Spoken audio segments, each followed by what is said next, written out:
neste momento, Deus, através desta emissora, leva até você mais um programa de fé, com hinos, orações e uma palavra poderosa a seu favor.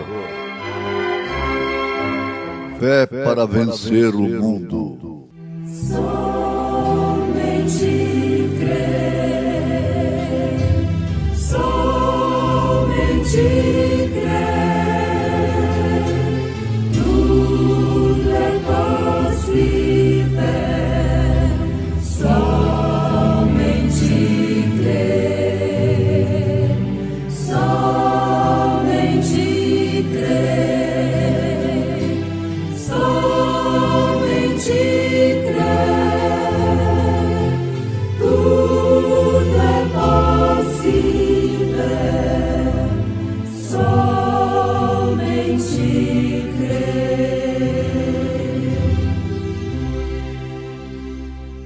Bem-aventurado aquele cuja transgressão é perdoada e cujo pecado é coberto. Bem-aventurado o homem a quem o Senhor não imputa maldade e em cujo espírito não há engano.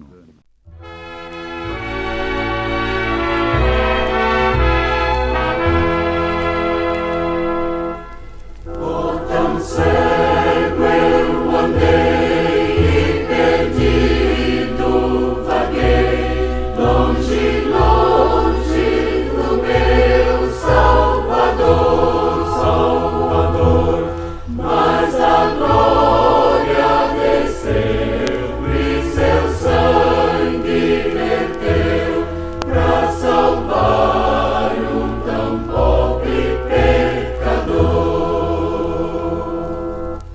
Foi na cruz onde um dia eu vi meu pecado castigado em Jesus, em Jesus. Foi ali pela fé que meus olhos abri, eu agora me alegro em sua luz. Eu ouvia falar dessa graça sem par que do céu trouxe nosso Jesus, sim, Jesus. Mas eu surdo me fiz, converter-me não quis ao Senhor que por mim morreu na cruz. Foi na cruz onde um dia eu vi meu pecado castigado em Jesus, em Jesus. Foi ali pela fé que meus olhos abri, eu agora me alegro em sua luz. Oh, que grande prazer inundou o meu ser, conhecendo esse tão grande amor, que levou meu Jesus a sofrer lá na cruz, pra salvar um tão pobre pecador. Foi na cruz onde um dia eu vi meu pecado castigado em Jesus, em Jesus. Foi ali pela fé que meus olhos abri,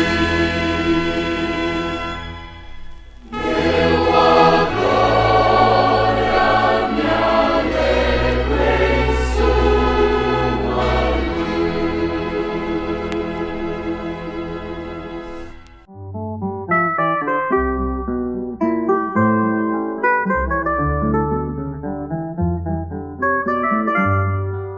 Deus, sendo incompatível com o pecado, providenciou Ele próprio o meio de relacionar-se com o homem, com o pecador, sem se compatibilizar com o pecado.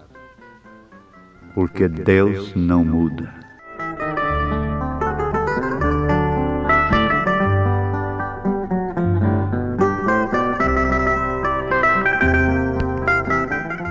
Deus não muda, por isso Ele é poderoso para cumprir suas promessas. Sendo imutável, sua palavra permanece para sempre. Vamos, pois, todos usufruirmos de suas promessas pela fé em sua palavra, lembrando-nos de sempre de que Deus não muda.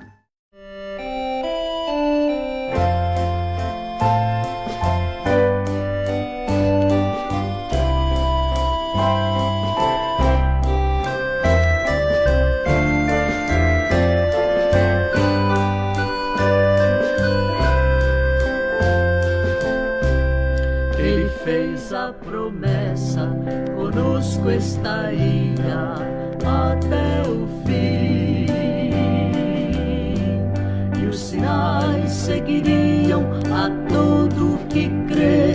Ele falou assim: caiam montes e os homens, mas sua promessa sempre está de pé.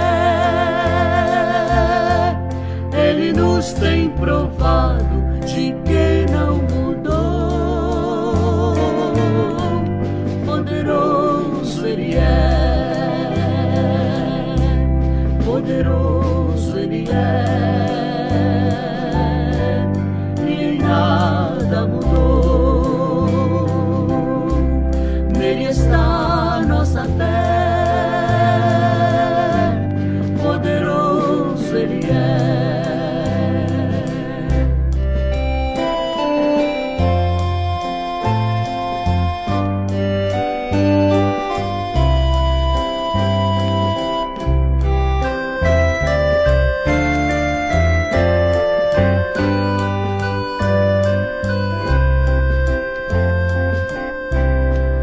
Deu vista aos cegos e os oprimidos, Ele libertou. Com 2 pães, 5 peixes, a mais de 2.000, Ele alimentou. Operou na Judéia, em Cafarnaum e em Nazaré.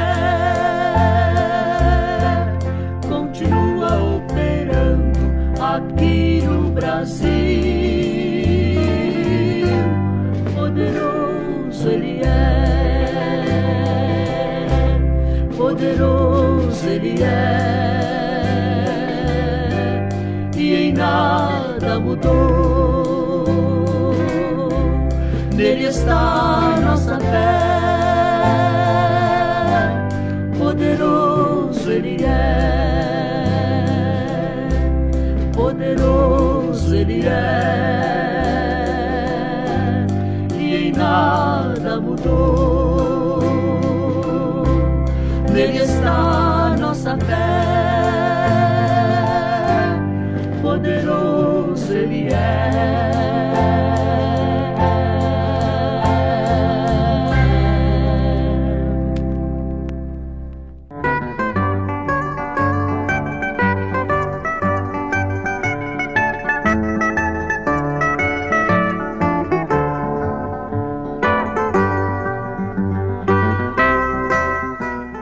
Deus, sendo incompatível com o pecado, providenciou, Ele próprio, o meio de relacionar-se com o pecador, contudo, sem se compatibilizar com o pecado, isto é, sem misturar a sua natureza com o pecado.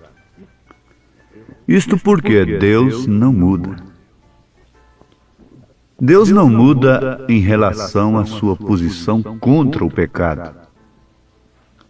O pecado é incompatível a sua natureza. Portanto, Deus não é como o homem, que se dobra facilmente ante a pressão da sociedade e mesmo das circunstâncias. Sabemos que Deus encarnado, Emanuel, Jesus Cristo, quando estava com 40 dias e 40 noites sem comer, Satanás o tentou, aproveitando a circunstância, e pediu que ele fizesse um espetáculo de transformar pedras em pães. O que Jesus podia muito bem fazer. Mas o certo é que Jesus não se dobrou diante das circunstâncias. E nós temos homens na Bíblia e na história da igreja, e hoje no presente, que não têm se dobrado diante das circunstâncias. Agora, ouvintes, por outro lado, Deus não muda também em sua benignidade, em sua misericórdia, porque caso contrário estaríamos perdidos, irremediavelmente perdidos. Na verdade, ele tem dispensações. E dentro destas dispensações, nós encontramos a dispensação da graça. E essa graça se manifesta justamente abrindo uma via, providenciando um meio pela qual o pecador possa se relacionar com Deus. São Pedro usa a linguagem assim: tornar-se participante da natureza divina. Agora você entende, Deus nunca mistura sua natureza com o pecado para salvar o pecador. Na verdade, o seu Filho, ele próprio, se fez pecado. Mas isso é como o soro que eles tiram da serpente, da cobra, para ser um antídoto contra o próprio veneno da cobra. Ele se fez pecado sem pecar, para que quando o homem ofendido da serpente, do pecado, pelo diabo, tomasse de sua vida, então fosse salvo. Não morresse, porque morte na Bíblia significa separação de Deus. E não há coisa pior do que isto.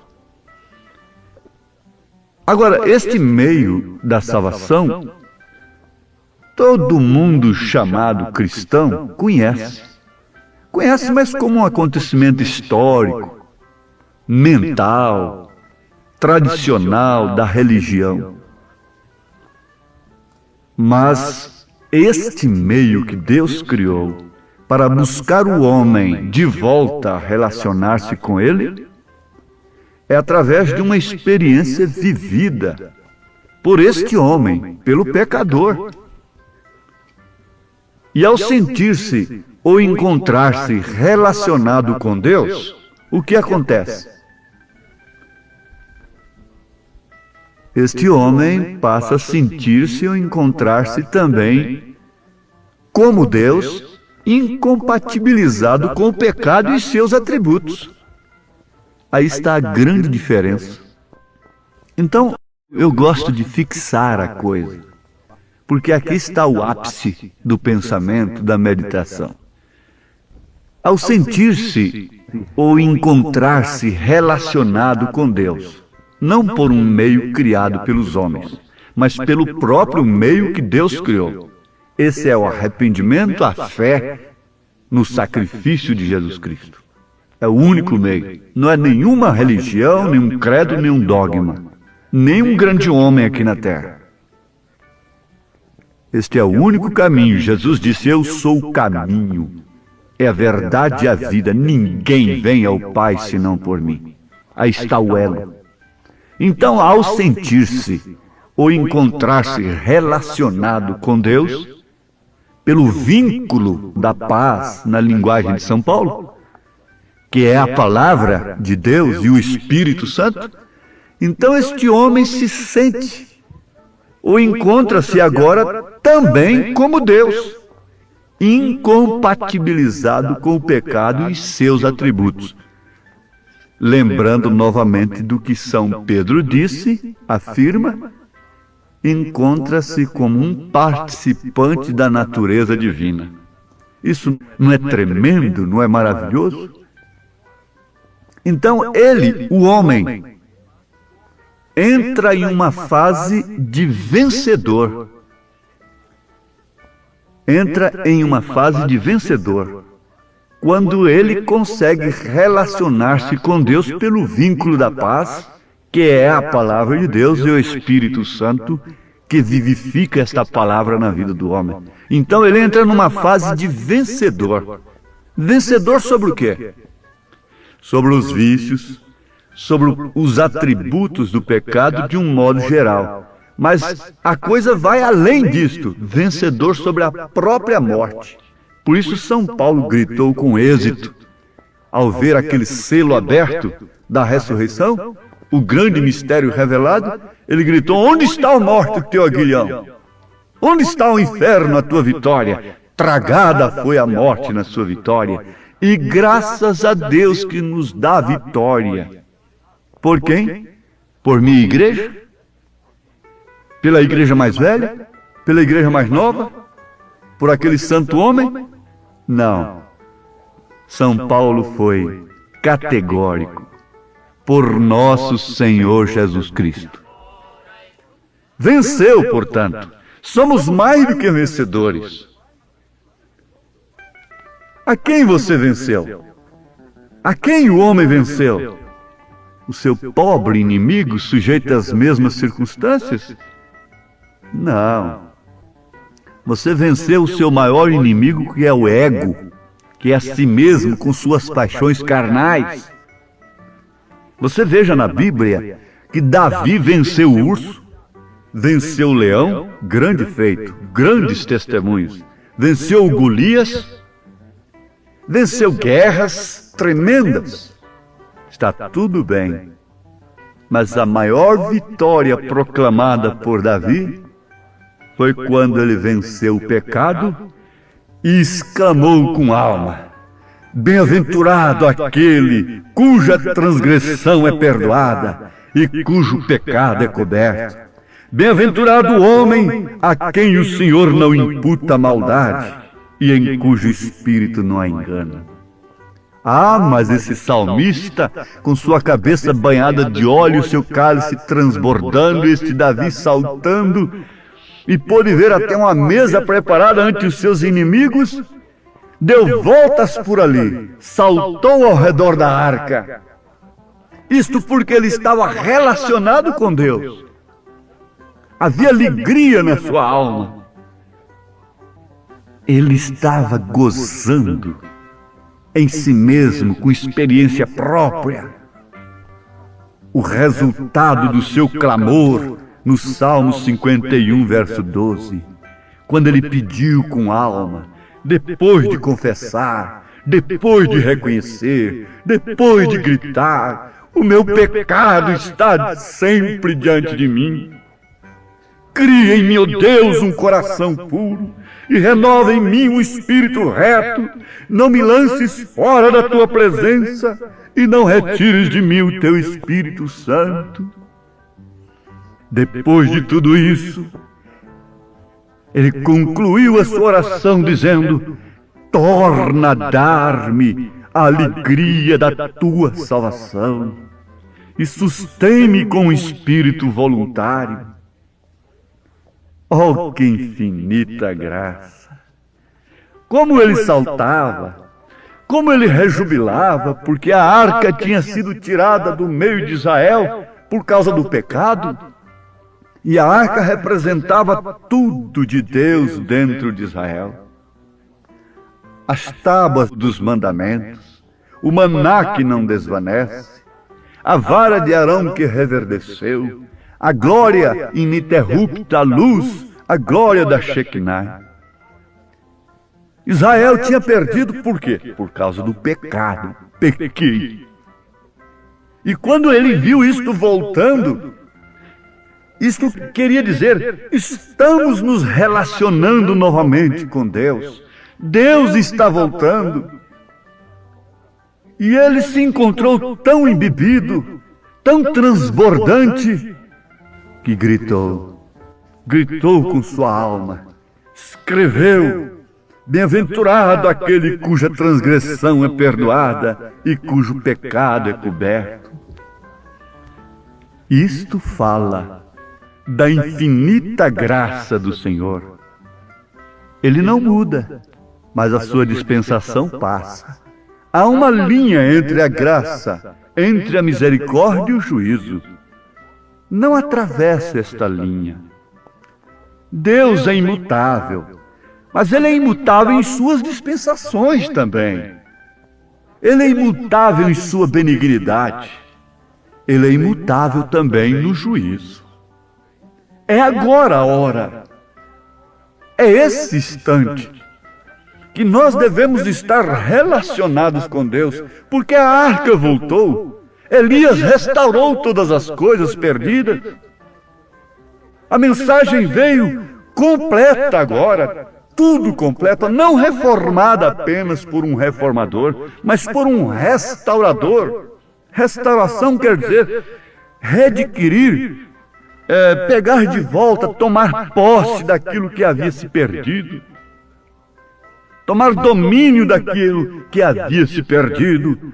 Então essa restauração traz de volta a presença do Senhor e suas promessas em nossa vida.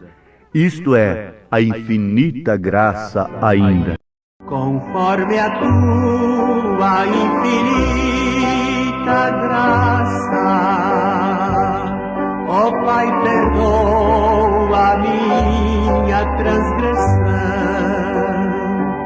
Faz-me sentir mais uma vez a graça e dá-me tua paz no coração. Mais uma vez eu sinto meu pecado e é contra ti, ó Pai de amor. Minha alma pede tua alegria, renova em mim o teu amor, ó meu Senhor. Você que está enfermo, doente do físico, doente do espírito, que perdeu a alegria da vida, a alegria da salvação, quer orar comigo agora?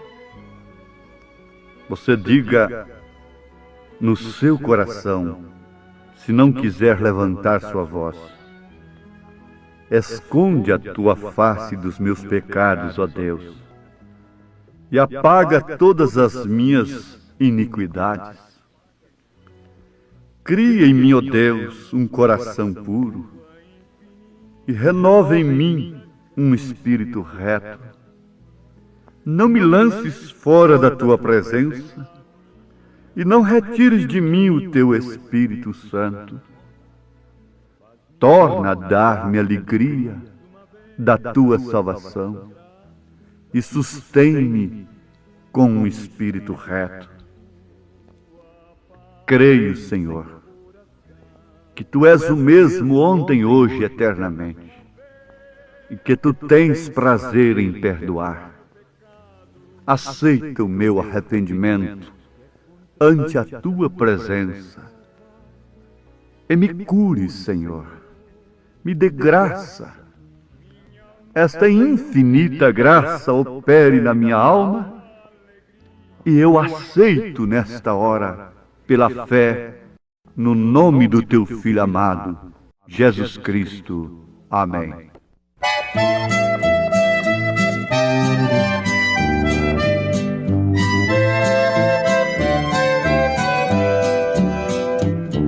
A graça de Jesus jamais me faltará, jamais me faltará, jamais me faltará. Eu canto noite e dia e noite sem parar, com muita alegria, sem nunca me cansar. A graça de Jesus jamais me faltará, jamais me faltará no coração. A graça de Jesus jamais me faltará, jamais me faltará, jamais me faltará. Eu canto noite e dia, dia e noite sem parar, com muita alegria, sem nunca me cansar. A graça de Jesus jamais me faltará, jamais me faltará no coração.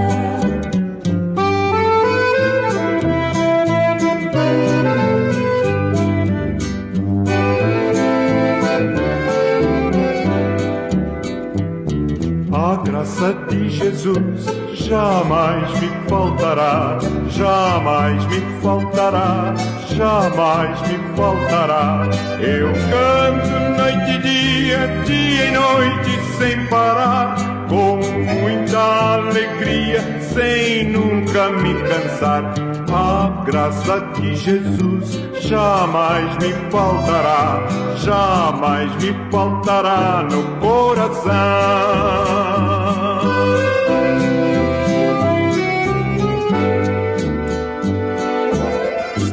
A graça de Deus revelada em Cristo Jesus, meu Senhor, ao mundo perdido é dada por Deus de infinito favor. Graça, graça, a mim basta a graça de Deus, Jesus. Graça, graça, a graça eu achei em Jesus. A graça de Deus é mais doce do que bens terrestres daqui. Em gozo meu choro tornou-se, correndo sua graça pra mim. Graça, graça, a mim basta a graça de Deus, Jesus. Graça, graça, a graça eu achei em Jesus. Mais alta que nuvem celeste, mais funda que o profundo mar, a fonte da vida fizeste, na qual nós podemos fartar. Graça, graça, a mim basta a graça de Deus, Jesus. Graça, graça, a graça eu achei em Jesus. A graça de Deus hoje prova tu que vives na perdição, pois Ele te salva, renova, também limpa teu coração. Graça, graça, a mim basta a graça de Deus, Jesus. Graça, graça, a graça eu achei em Jesus.